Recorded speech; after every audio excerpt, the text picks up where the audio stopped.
सच्चाई सच छुपने नहीं देंगे। नमस्कार, मैं राहुल। देश की सच्चाई में आप सबका स्वागत है।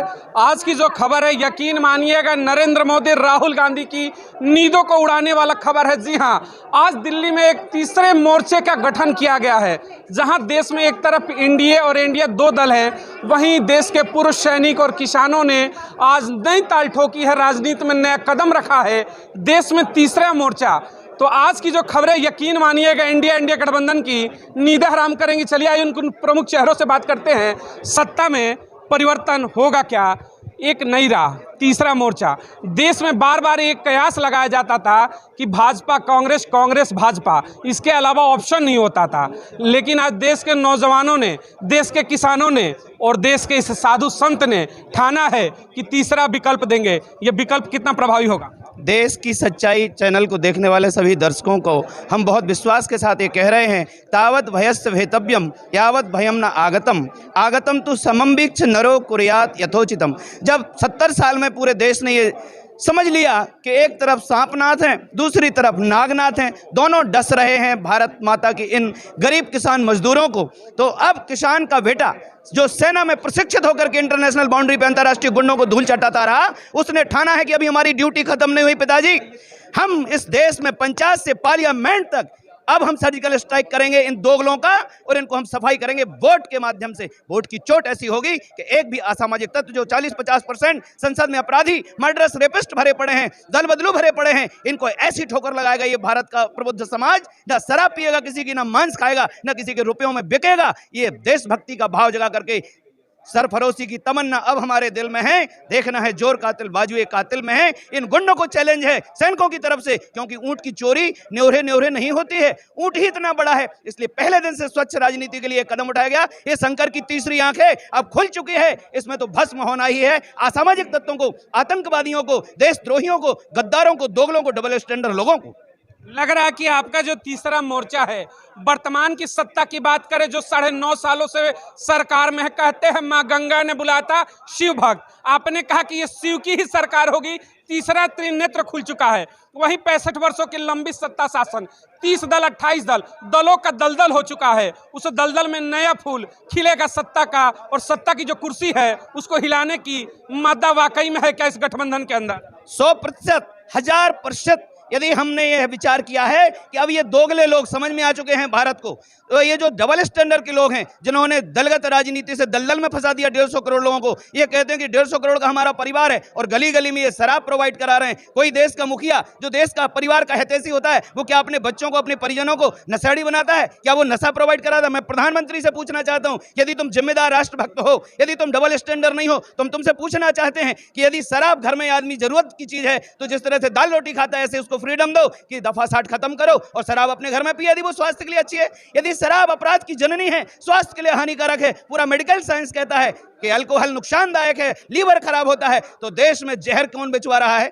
देश में शराब और नशा कौन बिकवा रहा है? क्या नशे से? और जय श्री राम का नारा लगा लगा करके 2014 में हम लोगों ने, साधु संतों ने ये सोचा था कि अब राम राज्य आएगा, लेकिन गोमांस ब्राजील और ऑस्ट्रिया के बाद यदि इन लोगों ने बेचा है तो वो सबसे ज्यादा बेचा है। और यदि ये गोमांस को एग्रीकल्चर प्रोडक्ट का रूप दे रहे हैं, हम इनको चैलेंज करते हैं, दोगलों को, राक्षसों की संतानों को, कि गोमांस कभी एग्रीकल्चर प्रोडक्ट हो सकता है क्या? ये राक्षसों के पोषक हैं, और ये राक्षसों के ही अंडे हैं, राक्षसों की ही औलाद हैं। इसलिए भारत का संत समाज इनका बहिष्कार करता है और आह्वान करता है सच्ची माताओं का, सती नारियों का, संतों का, सूरवीरों का, जो इस देश में संत और सती और सूरवीर हैं, वो आए। अब समय हो चुका है। कब तक प्रतीक्षा करेंगे? और जो राज सत्ता की मलाई खाने वाले मठाधीश हैं, हम उन्हें चुनौती देते हैं कि अगले जन्म में मरोगे तो तुम कुत्ता बनोगे, यदि तुम राज सत्ता के पक्षधर होकर के पॉलिश लैंग्वेज बोलते हो तो। देखिए, एक बड़ा सवाल है। राम राज्य में ही आज सनातन को मानने वाले साधु संत भी तमाम उन मुद्दों को उठा रहे हैं। बिल्कुल सवाल होना चाहिए कि अगर गौ मांस के निर्यात में हम अपनी इक्वालिटी को बढ़ा देते हैं कि हम इतने ज़्यादा निर्भर हो गए कि यहाँ से वहाँ हम सप्लाई करते हैं, बड़ा सवाल होगा। गंगा हो, गाय हो, तमाम चीज़ों पर राजनीति होती है। क्या तीसरा विकल्प भी बन रहा है क्या? अब देश की जनता को बीजेपी कांग्रेस के इस पाले से उस पाले के अलावा अब वो सत्ता मिलेगी जिसमें देश का सैनिक, रात को जनता सोती है, कहती है कि देश पर, बॉर्डर पर सैनिक खड़ा है, निश्चिंत होकर सोती है। तो वो दिन भी आ गया कि निश्चिंत होकर जनता सोएगी कि सत्ता भी सैनिक के हाथ में है। सो बेटा, कोई दिक्कत नहीं है, लुटेरे नहीं बैठे हैं। आएगी क्या वो दिन? अभी वो दिन आ गया है, वो दिन दूर नहीं है।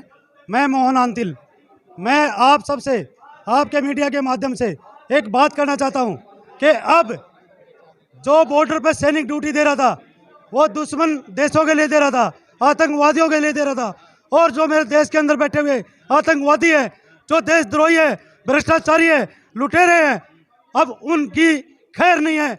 उनके लिए वक्त आ गया, क्योंकि यहाँ का किसान और यहाँ का जो जवान, एक्स सर्विसमैन और उनका परिवार और बेरोजगार सब जग चुका है। अब इनकी खैर नहीं है। अब ये रोड पे होंगे। आपने कहा, हमें आ रहा हूँ। इन्होंने कहा कि नौजवान किसानों की नई सेना खड़ी है। देश में इससे पहले भी हमने देखा नई राजनीतिक दलों को, जिस दिल्ली में खड़े हैं 10 साल पीछे चलते हैं तो फिर से बैक पिक्चर पर जाएंगे। लोगों ने कहा था हम राजनीति बदलने आए हैं, लग्जरियस राजनीति को, वीवीआईपी राजनीति को खत्म करेंगे। आज सबसे ज्यादा वीवीआईपी वही हो चुके हैं। तो क्या यकीन किया जा सकता है इस पार्टी के ऊपर? बिल्कुल आप सही कह रहे हैं, लेकिन जिस तरह से आज जहां सुशासन देना चाहिए था सरकार को, कुशासन में लगा हुआ है, और उस जगह पे हमारे 150 करोड़ आबादी जनता त्राही त्राही कर रहा है। देश की जनता आवाज़ दे रहा है कि कौन आएगा जो हमें एक सच्चा विकल्प देगा, कौन आएगा जो हमें सुशासन देगा। और उसके लिए हमारे पास जो सैनिक हैं, हमारे किसान हैं, हमारे नौजवान हैं, उनमें से ही हम निकाल कर करके और अच्छे सच्चे लोगों को जनप्रतिनिधि बना करके देश के लोकतंत्र को बचाएंगे। और संवैधानिक तरीके से जो ये संविधान को तोड़ मरोड़ करके, संविधान की धत्ता बता कर करके जिनको इनको पे एक्शन लेना चाहिए उस पर ना लेकर के, रोकना चाहूंगा। आता हूं। आपने कहा कि संविधान को तोड़ मरोड़ के हम संविधान को लेकर चलेंगे। वादे तो सब करते हैं, सत्ता में आने के बाद उसी संविधान को अपने हिसाब से सारे इस्तेमाल करते हैं। मैं एक मतदाता की नज़र में ये कह सकता हूँ, मुझे भरोसा नौजवान पर क्यों है, सैनिक पर क्यों है। वो कहते हैं सफ़र में चंद कदमों की निशानी छोड़ जाएंगे और वतन पर जान फिदा करके कहानी छोड़ जाएंगे। किसी को मौत का डर भी सताता हो बुढ़ापे में, मगर हम देश की खातिर जवानी छोड़ जाएंगे। क्या मैं उसको संसद का अधिकारी नहीं बना सकता? क्या मैं उसे अपना प्रधानमंत्री नहीं चुन सकता? ये विश्वास है, ये विश्वास नहीं, पूरी आत्मा की आवाज़ है। और हाँ, पूरे देश को मेरी बात सुननी चाहिए। मैं पूरे आपकी आवाज़ सुननी चाहिए। मैं भी कैमरा में कहना चाहूँगा, देखिएगा, देश के पुरुष सैनिक भी कह सकते हैं, आम नागरिक कहिए, और बुजुर्ग हैं। सबसे बड़ी बात उम्र का जो कहते हैं ना तकाजा होता है। सुनिए, हाँ सुनिएगा, इनको देश की जो राजनीति है, जो संसद में बैठे लोग हैं, उनसे विश्वास उठ चुका है। सोचिएगा किसी भी लोकतंत्र के लिए कितना बड़ा प्रश्न चिन्ह है कि अपने ही नेताओं से विश्वास उठता है और देश के सैनिकों पर विश्वास जगता है और कहते हैं कि उनके हाथों में सत्ता दे दो। मैं आता हूँ, बताना चाहता हूँ हमारा विश्वास क्यों उठ चुका है। शहीदों की चिताओं से लगी है आग इस दिल में, और तभी से ढूंढता फिरता सही इंसान महफिल में। प्रतिष्ठा, पद की, पैसे की तमन्ना में फिरे लाखों, मगर कुर्बानियों की राह पर दो चार मुश्किल में, मगर कुर्बानियों की राह पर दो चार। पद और प्रतिष्ठा के लिए सारे घूमते हैं क्या? जैसे इन्होंने कहा कि कुर्बानियों की बात होती है, कहने का मतलब राजनीति में सत्ता बेहतर चलाने की, हक और हुकूमत सबको बराबर देने की। क्या वाकई में सत्ता परिवर्तन का समय है? लगता है कि अगर कोई ऑप्शन बनता है तो बेहतर होगा, या फिर उसी नाव पर सारे सवार होंगे? देखिए, सबसे बड़ी समस्या हमारे साथ यही है कि आज हम सत्ता परिवर्तन की बात क्यों कर रहे हैं। सत्ता परिवर्तन की बात हमारे करने की वजह सिर्फ एक ही है कि आज जो देश के अंदर चल रहा है, जिसको स्वयं हमारे वर्तमान प्रधानमंत्री जो है संसद में कह रहे हैं, न्यू वर्ल्ड ऑर्डर लागू हो रहा है। अब की बार इन्होंने जो है लाल किले के प्राचीर से भी ये बात बोली है कि न्यू वर्ल्ड ऑर्डर को लोगों को समझना होगा। इसके बारे में पढ़ेगा एजेंडे के बारे में, तो आपको सभी चीज़ समझ में आ जाएगी कि हमारे देश की सरकार वर्तमान सरकार नहीं है, वो बिकी हुई सरकार है, और वह बाहर के जो है षड्यंत्रकारियों के साथ बिक गई है। इसलिए हमें आज एक नए गठबंधन की आवश्यकता है, ताकि हम लोग जो है इस बात को उठा सके। जैसा कि बहुत से लोग कहते हैं कि अभी आम आदमी पार्टी बनी, वो भी कुछ नहीं कर रही। देखिए, सभी कार्य कर रहे हैं। जो नई पार्टी बन के आती है वो निश्चित तौर पे नया बदलाव लेके आती है। अभी समस्या क्या है कि हमारे पास पुरानी पार्टी है, दो ही ऑप्शन आती है, कांग्रेस या बीजेपी। कांग्रेस या बीजेपी वो अपनी टिकटें बेचती है, आपने सभी जानते हैं। ऐसा कोई देश का नागरिक नहीं है जो ये नहीं जानता कि टिकटें बिकती है 20-20 करोड़ रुपए की, हर दल बिकती है। आप भी कहते हैं। देखिए, आपके चैनल का नाम है देश की सच्चाई, बहुत अच्छी बात कही आपने, हर साल बिकती है। तो क्यों बिकती है? आदमी ये देखता ही नहीं है कि मुझे वोट किसको देना है। वो सिर्फ वोट देता है आज के टाइम में, चाहे वो चोर बैठा है, चाहे वो चक्का बैठा है, चाहे वो उसके ऊपर केस है, लेकिन वोट दिया जाता है सिर्फ एक पार्टी को, जिसकी वजह से हम अपने नेता से प्रश्न नहीं पूछ सकते। जबकि वोट देना चाहिए किसको? जो लोग आप लोगों के बीच में कार्य कर रहे हैं, जिसको आप जानते हो, उसको वोट दीजिए ना। आपके माध्यम से मैं लोगों तक एक ही बात बताना चाहूँगा, अब की बार यदि वोट देना है तो उस चेहरे को जरूर देखें कि किसको आप वोट दे रहे हैं, उस पार्टी को ना देखें कि कौन सी पार्टी आपके सामने है। तो आपको निश्चित तौर पर नजर आएंगे जब वीर सैनिक यहाँ पे खड़े होंगे जो देश के लिए लड़े हैं। क्या आप उन लोगों को वोट नहीं दोगे? वो किसान जो अन्न पैदा कर रहा है, लोगों की बातें आप लोगों के बीच तक पहुँचा रहा है, जो वर्तमान के अंदर जो कहानियाँ चल रही है, G20 चली, जिसके अंदर कहा गया एक देश, एक सब कुछ, एक फलाना, एक दिमका। अरे इतना बड़ा आप अखबार के अंदर दे रहे हो कि हमने जो है जनता के लिए ये किया, देश के लिए ये किया, और उसके लिए मीडिया को बाहर कर दिया। उसकी रिकॉर्डिंग तक आप लोगों ने नहीं भेजी है। क्या साइन किया है कुछ नहीं पता किसी को। ये तो चोरों की सरकार होती थी, ये तो डाकुओं की सरकार होती थी। डाकू लोग करते थे, तस्कर के लोग करते थे ऐसे गुपचुप के मीटिंग। अरे ओपन करो ना, क्यों आप मना करते हो? आज इतने कानून बने हुए हैं, हर एक मंत्रालय बना दिया, हर एक कोई लूट में बैठा हुआ है। अभी गुंडा टैक्स ले रहे हैं रोड के ऊपर, लगातार बढ़ रहा है। सवाल पर आते हैं, ऑप्शन बनेंगे किसान नौजवान? किसान और नौजवान ही ऑप्शन ही यही है, बाकी को ऑप्शन है ही नहीं। किसान नौजवान ऑप्शन बनेंगे क्या? किसान और नौजवान ही अब ऑप्शन है और कोई ऑप्शन बचा नहीं है अब। वो इसलिए कि ये लोग गरीब को ना दिखाकर G20 के बड़े बड़े बाहर से आए हुए ये अध्यक्ष, राष्ट्र अध्यक्ष और ये प्रधानमंत्री भी दिखाते हैं। वो गरीब उसी पर्दे के पीछे रो रहा था कि भाई हम सांस भी ना लें क्या, हम बाहर भी ना आए क्या, बाहर आओगे तो गोली मार देंगे। वो कहाँ से खाना खर्चा कहाँ से चलाएगा 3 दिन का? तुम्हारे पास तो कितने दिन भी हो जाए तो तुम्हें सब पैसे चाहिए, वो 3 दिन का राशन तक इकट्ठा नहीं कर सकता।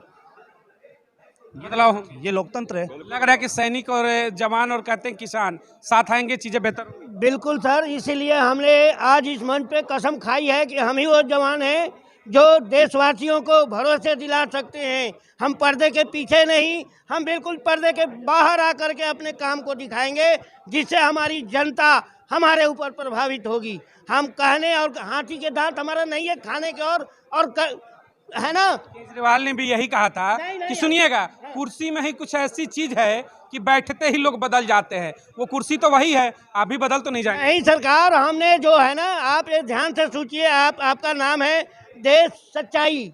ये देश को हम सच्चाई अवगत करा के मानेंगे कि सैनिक और किसान यही दोनों पूरे देश को चलाएंगे, वरना देश चलने वाला नहीं है। क्या कहेंगे सैनिक किसान? अब सब मौका आ गया कि इनके हाथों में सत्ता सौंप दी जाए। देखिए, मात्र मैं 3 नारों का उल्लेख आपके समक्ष करूंगा जो देश की सच्चाई चैनल के माध्यम से, वास्तव में देश की सच्चाई वो 3 नारों में व्यक्त होती है। पहला जो नारा है जय जवान जय किसान, जिसका नारा दिया था लाल बहादुर शास्त्री जी ने।